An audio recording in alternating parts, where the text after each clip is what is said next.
Hi, it's Dwyer, GamblersAdvisory.com, DwyerVIP.com for premium picks. Look us up in the sports section on Roku, Dwyer Boxing and Sports News. Remember, the opinion you should follow should be your own. Just consider this video to be a second opinion from a complete stranger online. Now, I have an earlier video up with my thoughts on the Pascal Bute fight. Let's go a little bit further and a little bit farther away from the reservation in this video. Let me just say, in the world, fashions change over time. It's not that the world hasn't seen some things. It's just that things operate in cycles, and the world may not have seen certain fashions for some time. So, for example, it would be shocking today, I mean shocking, if suddenly Barack Obama, the President of the United States, started rocking a goatee. Quite frankly, if I were Obama, I would start rocking a goatee, but that's my own thing, right? It'd be shocking if Barack Obama started showing, let's say, lamb chop sideburns, a goatee, beard, facial hair. Quite frankly, we haven't had a president of the United States rocking facial hair, right, for some time. Think about it. Barack Obama's predecessor, George W. Bush, clean shaven. His predecessor, Bill Clinton, clean shaven. His predecessor, George H.W. Bush, clean shaven. His predecessor, Ronald Reagan, clean shaven. You could go back to Carter. You could go back to Gerald Ford. You could go back to Nixon. You could go back to LBJ. You could go back, and you won't come across a president who has facial hair, right? You just won't. Even this grift that I have here is more facial hair than several presidents in recent memory. But yet there was a time in the 19th century where presidents had facial hair. Abe Lincoln, middle of the 19th century, was rocking a goatee, was working a beard. James Garfield, Ulysses Grant. Look at a host of these presidents, and you're going to see that back then, they had facial hair. In other words, all that's changed is the timing. If Barack Obama were to bust out a beard, he wouldn't be the first president to have a beard.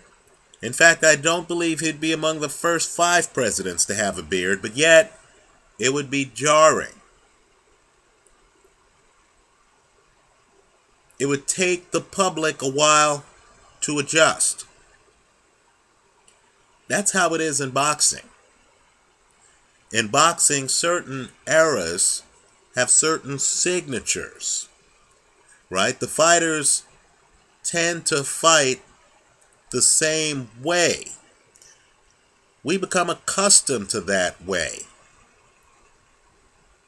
to the point where we forget that there have been in the past and will be in the future other ways of doing things, right? So let me just tell you, in the 70s, when I came up, because this was, of course, right after the Ali era in the 60s, most heavyweights had jabs. And I mean pretty good jabs, right? It wasn't just Ali. Guys like George Foreman had jabs. Larry Holmes had a jab. Not only that, these heavyweights moved. If you want to see a heavyweight you don't think of as a mover, actually moving around the ring, and he's semi-conscious when he does it. Take a look at the Larry Holmes-Ernie Shavers rematch. Holmes gets drilled, he gets dropped, he gets off the canvas. He then starts moving around the ring in a way, quite frankly, that Lennox Lewis would never be able to pull off. That Vladimir Klitschko would never be able to pull off. And of course, we don't view Larry Holmes like we view Ali. Right? But Holmes is from that era. He has that era's skills. Now, we're in a more flat-footed era today. Right? Let me just say, I'm going to use some terms. Right? Sometimes I talk about playing chess in the ring. For me, a consummate chess player, a guy who I believe is one of the very best heavyweights I have ever seen, right? I think he's an obvious first ballot Hall of Famer, is Vitaly Klitschko. Vitaly Klitschko is what I call a chess player. You look at his fight against Chris Arreola. When I talk about chess, I'm talking about a guy who can stand right in front of you. And as you throw punches, he knows what you're throwing. He can block the punches on his arms, right? Vitaly literally will just stick up his arms like this. Block your punches. Deconstruct you. Come back with counters, perhaps in some exchanges even lead, and beat you up while standing right in your face, right? Vitaly went to Los Angeles to fight Chris Arreola. There's a hush in the crowd. This is fighting Arreola in his backyard. There's a hush in the crowd as Vitaly Klitschko is literally right in front of Chris Arreola, is blocking his shots, and is countering him to death. Later in his career, Vitaly Klitschko went to Poland. There is a hush in the crowd. In other words, Vitaly is so dominant in deconstructing an opponent that a partisan crowd who's there for his opponent, right? Southern California was there for Arreola. Poland was there for Tomas Ademic, is literally taken out of the fight because their guy is there with a chance. The other guy is right in front of him and is thoroughly outboxing him. Right? That's the way boxing was.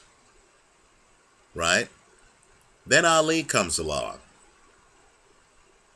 And Ali is throwing a jab and moving behind the jab. Now, he's not the first person to do it, but understand, at that point in the heavyweight division, coming off the Marciano Liston era, it's as much a break as Barack Obama rocking a goatee would be today. Right? So Ali comes along and he's moving around the ring. And he's sticking a jab in your face. So as Sonny Liston comes forward on Ali, right, and Liston, of course, wants a chess match. Liston has a great jab. It's one of boxing's best jabs. But Liston wants to hit you with the jab and then follow up with other things. Right? Liston wants to literally fight a fight. Exchange punches with you. Then along comes Ali, and the exchange is moving. It's mobile, right? Ali's not running and hiding. He's hitting you with a jab. You're running into something. He's throwing something, right? You're running into a jab. You're running into a combination. He's throwing stuff. He's not just there. He's there throwing stuff at you. Right? But it's a mobile chess game. Then we get to the 1990s. And we get to a guy who I think is obviously a great fighter. Certainly was in his prime. Right? In his prime, I mean, he went through a period of dominance that I consider to be probably the most dominant I've seen any fighter over a stretch of time. And that's Roy Jones. And what Jones did, in my opinion, was change the game. Right? Jones drops the jab. Right? He's moving like Ali. Only he drops the jab. Replaces the jab with just feints. Decreases the volume. He's not playing chess. He's not even engaging you. I believe what Jones figured out is he just wasn't wired to play chess. Like Vitaly Klitschko. Like Floyd Mayweather. Like Roberto Duran. You know, these guys didn't even have to move much to beat you. Mayweather's a great athlete. Mayweather certainly can move. But Mayweather can also deconstruct you standing right in front of you. Right? These are the chessmen in the game. Roy Jones was different. Roy Jones was outside, not engaging you. Right? He's literally just feinting you from the outside. It's a outside but flat-footed game. He's only trying to throw power punches. Right? Let me just point out too, this part of Jones's game evolved because he used to be a jabber. Then he figured out that he didn't even have to jab you. The jabbing was dangerous because jabbing left you open for counters. He also figured out that even at the professional levels against other athletes, he was a superior athlete. Right? He was like, let's say, Bo Jackson, where, for those who remember, you're watching an NFL game. You're watching a lot of great athletes. But yet there's one guy out there who looks like Jim Thorpe. Right? One guy out there seems to run faster than everyone else. Right? That's who Roy Jones was in boxing. So make no mistake, history has it backwards. People say, who has Roy Jones fought? Right? How about Virgil Hill? How about Mike McCallum? How about a Bernard Hopkins who hadn't lost for several years? How about a then unbeaten James Toney? By the way, all of these fights take place during the era where people ask the question, who did he fight? Right? All of these fights. It's almost like talking about the UK's Joe Calzaghe. You know, one minute we're saying, who has he fought? The next minute, the conversation shifts to the fact that, yes, he beat an unbeaten Mikhail Kessler. Yes, after he beat Bernard Hopkins went on to pick up multiple titles. Right? Yes, he beat Roy Jones, who recently won a share of the cruiserweight title, although that share is a little bit suspect. We'll talk about that in a different video. Right? But just understand, you know, both guys, Jones, Calzaghe, you look at them, and the more you look, the more you realize that there's more there. Right? Well, the point is this. When Roy Jones fought a guy like Bernard Hopkins, Hopkins is the one who's more up on the balls of his feet. Hopkins, even back then, was the better chess player. Right? But what Hopkins wasn't was the better athlete. Jones is flat-footed. He's not engaging. He's outside. He's pretending to engage. When he comes in, he's just throwing a jab. Kind of like a Devin Alexander jab. just throwing a jab to look busy. He's not even landing the jab. This is the opposite of a Larry Holmes jab, of a Carlos Monzon jab. Those guys are trying to bludgeon you. Right? Roy Jones is just throwing a perfunctory jab just to make sure you don't jump in on him. That's it. His real game is to leap in. Right? Leap in. Feint, fake, fake. Feint, feint, leap in. With a devastating lead left hook. Leap in. With a devastating uppercut. If he lands, then he can jump in and empty the gun on you. Right? Jones fought some great defensive fighters. But understand the style is such, since Jones is leaping in with power shots and is not engaging you beforehand. The style is such that when he's fighting a Vitaly Klitschko type like Virgil Hill, Virgil Hill is looking for patterns. Virgil Hill's trying to deconstruct you. By the way, I'm talking about a great fighter. Look up Virgil Hill's record. Right? Virgil Hill's trying to deconstruct you. Figure out what you're doing. Jones comes in with a heavy body shot. Ball game. Fight over. Right?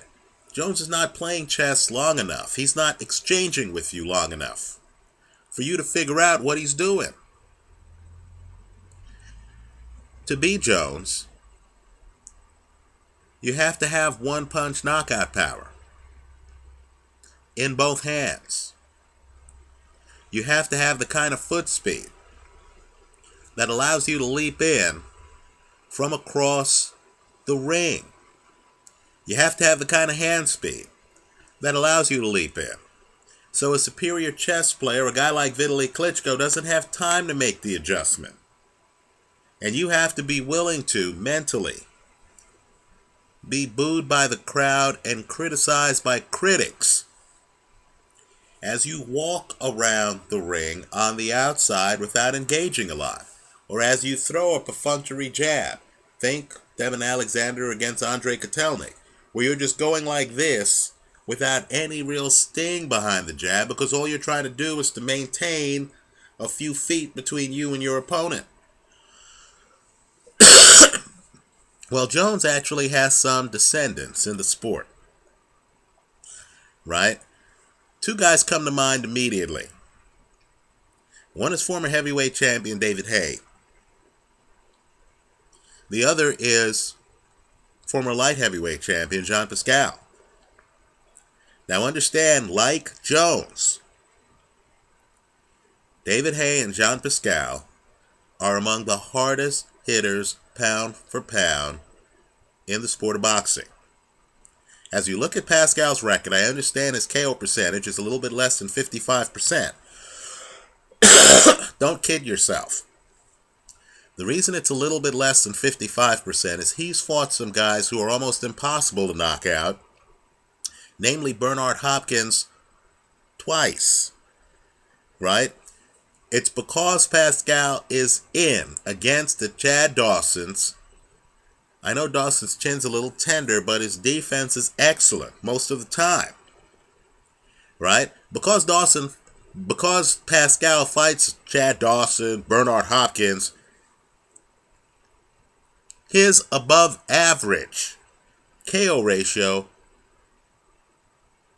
understates his power. Right? The level of punching power we're talking about, quite frankly, is there, in my opinion, with Golovkin, with Kovalev, with David Haye. Right? Pascal's real game is to be outside walking around, not engaging you, or throwing some BS jab that, is a foot away from your head. Right? Some low percentage jab. His real game is just to be outside, waiting for an ambush. Then he jumps in, throwing bombs. Right? His punches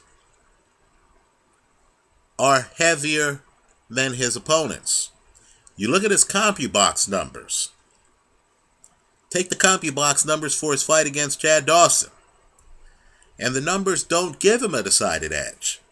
But yet, as you were watching that fight before the later rounds, it was clear that Pascal was winning the fight. Why? Because Pascal's punch has that extra pop. So, my point to you is simply this with regard to Pascal Bute. Bute is the superior chess player. No question about it. In my mind, Bute up close is the better boxer than Jean Pascal. If it's a boxing match, Bute outboxes him. I don't expect a boxing match. I'm expecting an ambush. Right? Bute has little experience at 175 pounds. Right? If Adonis Stevenson had a great right hand to go with his great left hand, he would be Jean Pascal. Pascal is an outsized puncher, and I mean way outsized puncher, at 175 pounds. Right? I think it's, again, an image situation that the guy has, that people don't realize it. They see him on TV fighting these really good defensive fighters like Bernard Hopkins, right? These are among the most high-profile fights of his career.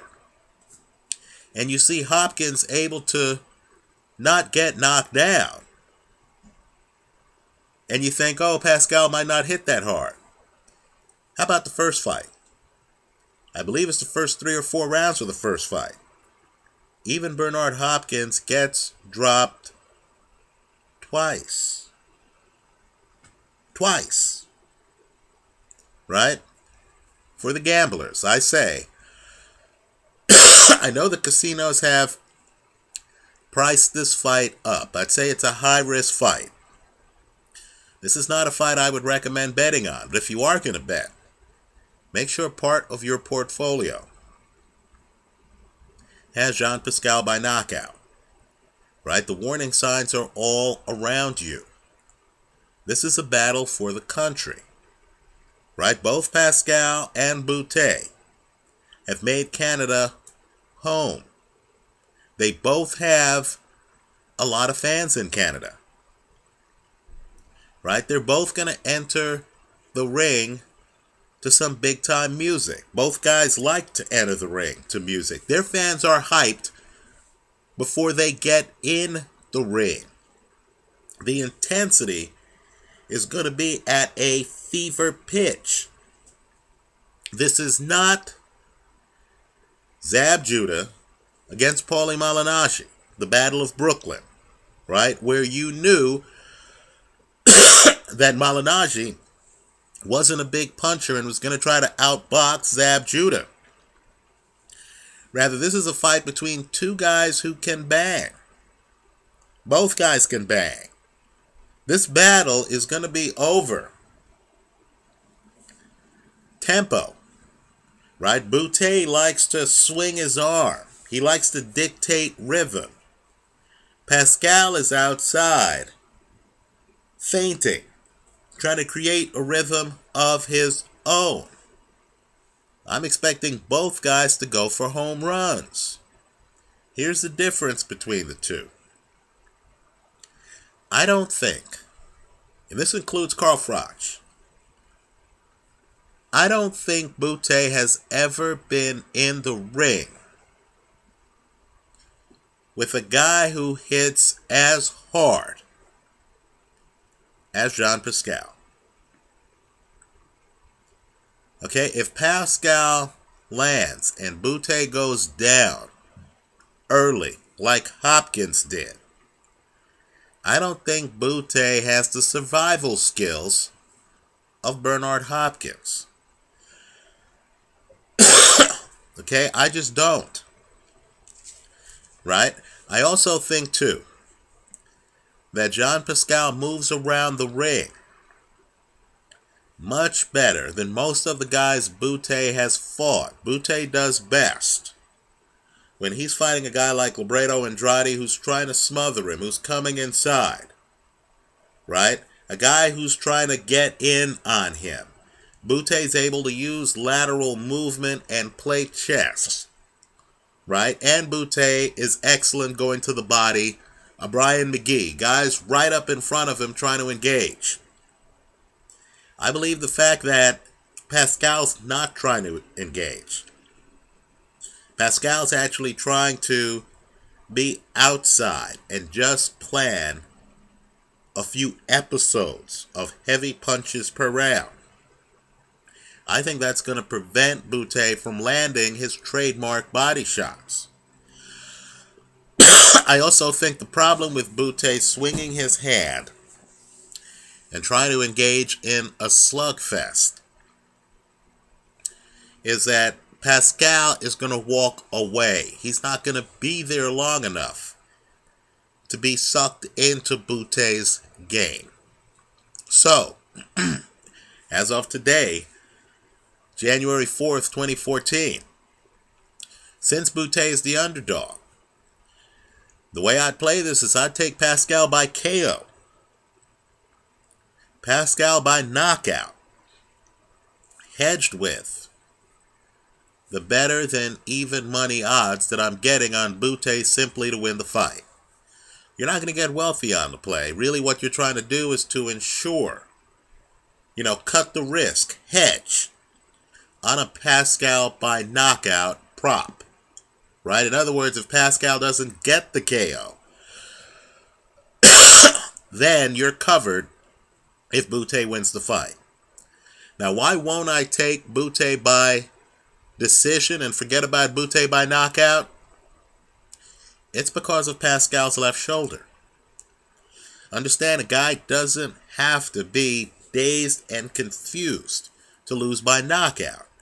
If I have a shoulder that pops out of place, right, literally, the joint comes apart, then all that has to happen for me to lose by knockout is my joint comes apart and the referee sees that I can't throw the punch and decides that I can't continue. or my corner, who cares about me and doesn't want me in there with just one arm against a fast-handed elite fighter like Bute. My corner, who depends on me for their salaries to feed their families. They might say, you know what? Your shoulder is out of the socket. I'm going to stop the fight so you can live for another day. Right? The doctor could look at Pascal, whose shoulder has popped out in fights. And the doctor could say, look, I don't think you can continue. So because of Pascal's left shoulder, the fact that he had problems with it just 2 fights ago, the fact that this is going to be a high-intensity fight with a lot of angles, just that has me refusing to walk away from the possibility of Bute by KO.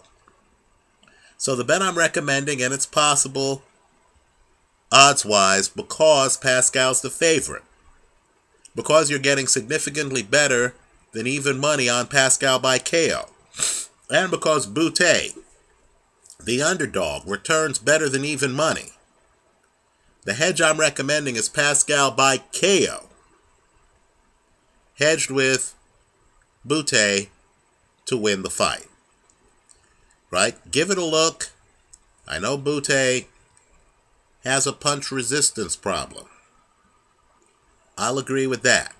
I also am aware of the fact that Pascal in some ways has already fought this fight, because he fought a slick southpaw in Chad Dawson. Fair enough.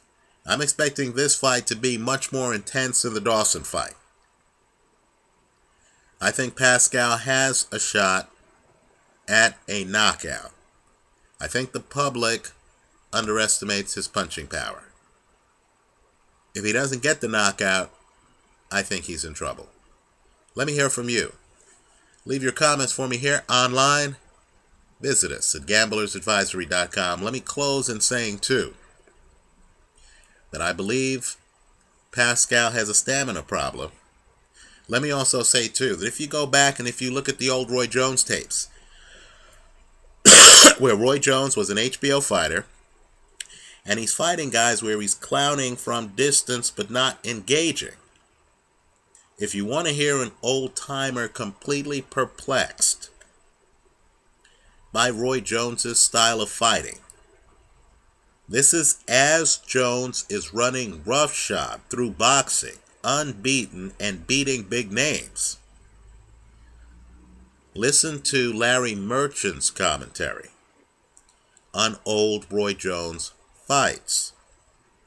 Right? Traditionalists expect a lot of chess playing.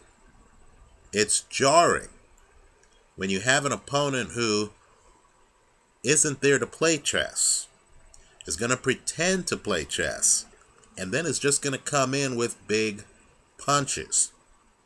Pascal isn't a great chess player. He's a great puncher.